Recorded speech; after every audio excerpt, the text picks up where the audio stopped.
On the peace accord signed by presidential candidates, let's talk to TVC News senior correspondent Femi Akande, who joins us live from Abuja. Femi, you described the mood there as peaceful and calm, but were all the political parties represented? Yes, indeed, Abosede, all political parties were represented there, and those whose chairman or presidential candidate could not attend the event also sent in representatives. So all 18 political parties in the country were represented, and they put pen to paper. They all signed the peace accord that will be binding on all of them, and they will be held to account if there's a breakdown of law and order, or if there's any threats to the peaceful conduct of next year's general election. Whoever is found culpable, any political party or any candidate, will be held to account because they have committed to ensuring the peaceful conduct of next year's election. So we'll wait to see how that goes and how these candidates will comply. Abosede. All right, Femi, indeed, sanctions are waiting, just as INEC have said. But then we know that over time, political parties and the representatives have always come together to sign the peace accord. But in the long run, you still find violence, whether in pockets or full-blown.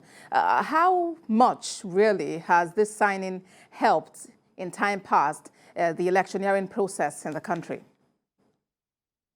Well, Abosede, this peace accord has helped a great deal if you look at when it started in 2015. If you remember that election between President Muhammadu Buhari and then incumbent President Goodluck Jonathan, a lot of people said that election was a break or mark for Nigeria.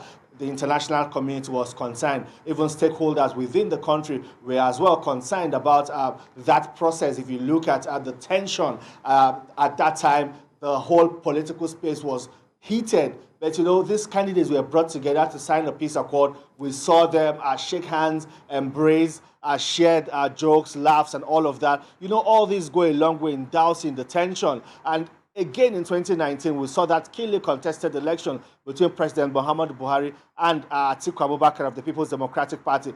This peace accord again came up to help douse that tension. We have seen the peace accord, the role this National Peace Committee have played in states like Ekiti, Osun, Anambra, and other states that have conducted their elections, especially the off-cycle elections. And so over time, it's beginning to improve the process because the candidates and the political parties are beginning to understand that it goes beyond just signing the dotted lines on that document they are giving. It also goes to keeping their words, because now they will be judged based on their actions, and they have also been warned about their utterances, especially spokespersons of these politicians and political parties who are in the habit of going on television, in print, and all of that, insulting other candidates. President Muhammad Buhari also said that this campaign should not be about personal insults, but it should be issue-based. Those are some of the high points of this peace accord signing, Abosede. All right, but the thing is, it's the leaders who are represented or who were actually gathered at the peace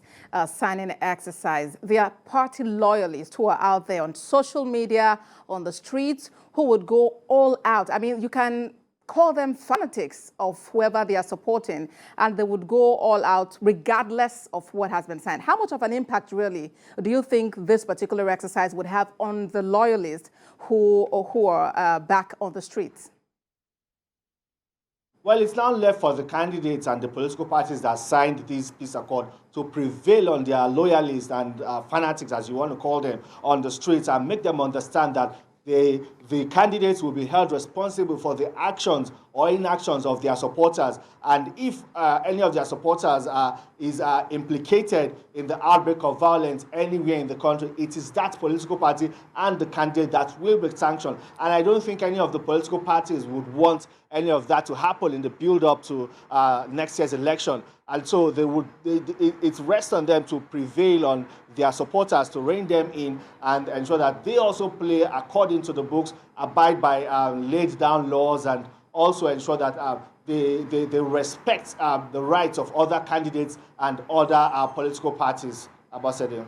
All right. Well, beyond utterances, vote buying is another major issue that parties would have to look into even as elections approach.